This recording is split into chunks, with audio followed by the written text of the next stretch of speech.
श्री गणेशाय नमः। आप देख रहे हैं यूट्यूब चैनल कर्म ज्ञान भक्ति। कर्म ज्ञान भक्ति में आपका स्वागत है। बसंत पंचमी का त्योहार आ रहा है। बसंत पंचमी माघ शुक्ल पक्ष की पंचमी तिथि को विद्या और बुद्धि की देवी माँ सरस्वती की उपासना की जाती है। इसी उपासना के महापर्व को बसंत पंचमी कहते हैं। इस पर्व पर ज्ञान की देवी माँ सरस्वती के पूजन का विशेष महत्व है। इस दिन लोग सरस्वती की पूजा और अर्चना करके ज्ञान प्रदान करने की प्रार्थना करते हैं। बसंत पंचमी को वसंत पंचमी और श्री पंचमी के नाम से भी जाना जाता है, लेकिन इस बार बसंत पंचमी 2 फरवरी को है या 3 फरवरी को, ये हम कंफ्यूजन में है। तो चलिए आज हम देखते हैं कि बसंत पंचमी के दिन माँ सरस्वती की विधिवत पूजा करने के साथ साथ इस व्रत कथा को पाठ करने से या फिर सुनने से, ऐसा करने से आपकी पूजा पूर्ण होती है और सुख समृद्धि की प्राप्ति भी होती है। और सही समय और सही मुहूर्त क्या है और हम भोग में क्या क्या लगा सकते हैं, ये सब जानने से पहले आपको एक बात बताना चाहती हूँ कि अगर आपको इस वीडियो की माहिती थोड़ी सी भी उपयोगी लगे तो दूसरों के साथ भी अवश्य शेयर करिएगा, जिससे उसको भी उपयोगी बने। और आपको इस वीडियो की माहिती कैसी लगी हमें कमेंट में ज़रूर बताना। और हाँ, आपने चैनल को अभी तक सब्सक्राइब नहीं किया है तो सब्सक्राइब कर लेना, क्योंकि मैं ऐसी ही भक्ति से जुड़ी माहिती लाती रहती हूँ। और नोटिफिकेशन बेल को ऑन कर देना, जिससे आपको नई वीडियो की नई नोटिफिकेशन मिल सके और नए वीडियो आप तुरंत देख सके। हम आपको यहाँ वसंत पंचमी पर बसंत पंचमी की सही तारीख, सरस्वती पूजा का शुभ मुहूर्त, महत्व और भोग बताने जा रहे हैं। बसंत पंचमी देवी सरस्वती की पूजा अर्चना के लिए समर्पित है। यह पर्व हर साल माघ माह के शुक्ल पक्ष की पंचमी तिथि को मनाया जाता है। मान्यता है इस दिन देवी सरस्वती की विधि विधान से पूजा करने से बुद्धि, ज्ञान, उसके साथ साथ ही सौभाग्य, तरक्की एवं धन धान्य की प्राप्ति होती है। लेकिन इस साल सरस्वती पूजा यानी वसंत पंचमी 2 फरवरी है या 3 फरवरी को, इसको लेकर लोग बहुत ही कंफ्यूजन है।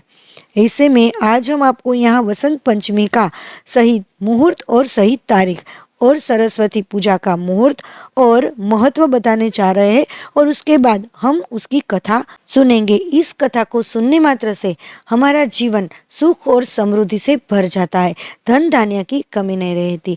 तो इस कथा को अवश्य सुनिएगा। हिंदू पंचांग के अनुसार इस साल माघ माह के शुक्ल पक्ष की पंचमी तिथि को शुरुआत 2 फरवरी को सुबह 9:14 पर होगा। वहीं इसका समापन 3 फरवरी को सुबह 6:52 पर होगा।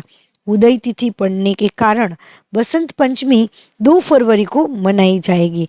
बसंत पंचमी पर माँ सरस्वती की पूजा का मुहूर्त क्या है? 2 फरवरी को सुबह 7:09 से लेकर दोपहर 12:35 तक होगा। इस दिन पूजा के लिए सिर्फ 5 घंटे 26 मिनट का समय हमको मिलेगा। बसंत पंचमी छात्रों को, शिक्षार्थियों को, उसके लिए विशेष रूप से महत्वपूर्ण है। इस दिन स्कूल और कॉलेज में देवी सरस्वती का आशीर्वाद पाने के लिए विशेष पूजा का आयोजन भी किया जाता है। कई ज्योतिषी वसंत पंचमी को अबूझ दिवस के रूप में मानते हैं। यह विश्वास सरस्वती पूजा के महत्व को और भी बढ़ा देती है, जिससे पूरा दिन पूजा और अच्छे कामों के लिए शुभ माना जाता है। बेसन लड्डू, केसर रबड़ी, पीले चावल, बूंदी या बूंदी के लड्डू भोग में लगा सकते हैं।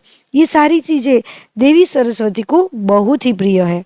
बसंत पंचमी के दिन माँ सरस्वती की विधिवत पूजा करने के साथ साथ इस व्रत कथा का पाठ करें या फिर सुने, ऐसे करने से आपकी पूजा पूर्ण होती है और सुख और समृद्धि की प्राप्ति भी होती है।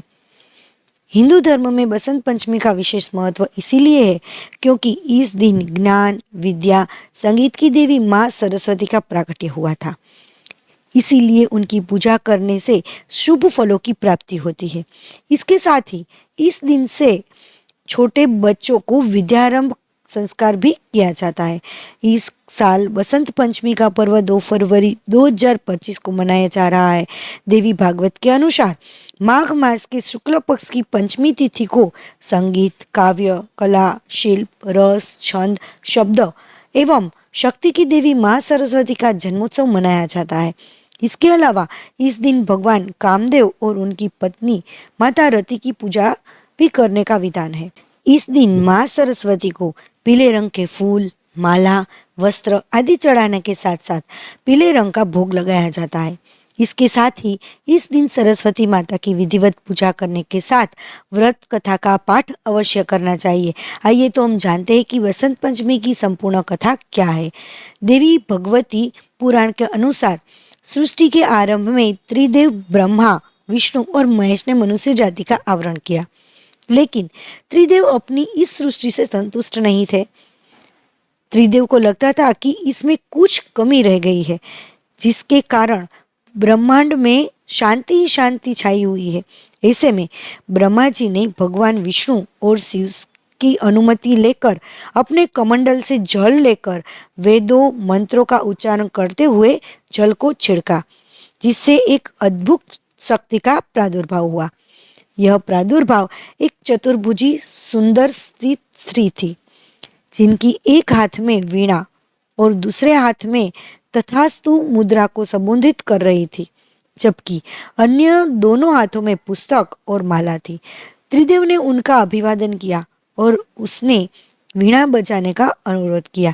माता सरस्वती ने त्रिदेव का अभिवादन स्वीकार करते हुए जैसे ही वीणा का मधुर नाद किया तो तीनों लोकों के सभी जीव जंतु और प्राणियों को वीणा की मधुर नाद प्राप्त हुई। समस्त लोग वीणा के मधुरता में भाव विभोर हो गए। माँ की वीणा की मधुरता से समस्त लोक में चंचलता व्याप्त हो गई। इस कारण त्रिदेव ने माँ सरस्वती के नाम से संबोधित किया। जब वह प्रकट हुई और ब्रह्मा जी के अनुरोध पर उन्होंने अपनी वीणा से ब्रह्मा की रचना को जीवन प्रदान किया। जब उन्होंने वीणा बजाना शुरू किया तो पहला अक्षर सा निकला, जो वर्णमाला 7 रंग, 7 सुरों, 7 स्वरों में पहला था। इस प्रकार ध्वनि रहित ब्रह्मांड को ध्वनि प्राप्त हुई। इससे भगवान ब्रह्मा प्रसन्न हुए और उन्होंने सरस्वती माँ का नाम वागेश्वरी रखा। इसके हाथ में वीणा है, इसीलिए उन्हें वीणा पाणी भी कहा जाता है। दोस्तों, आज के वीडियो की माहिती आपको कैसी लगी ये हमें कमेंट में ज़रूर बताना, और आपको थोड़ी सी भी उपयोगी लगी हो तो दूसरों के साथ अवश्य शेयर करिएगा, जिससे को भी उपयोगी बने। और हाँ, अभी तक चैनल को सब्सक्राइब नहीं किया है तो सब्सक्राइब कर लेना, ताकि ऐसी ही भक्ति के रिलेटेड वीडियो आपको मिलती रहे। यहाँ तक सुनने के लिए धन्यवाद। नए वीडियो के साथ फिर मिले।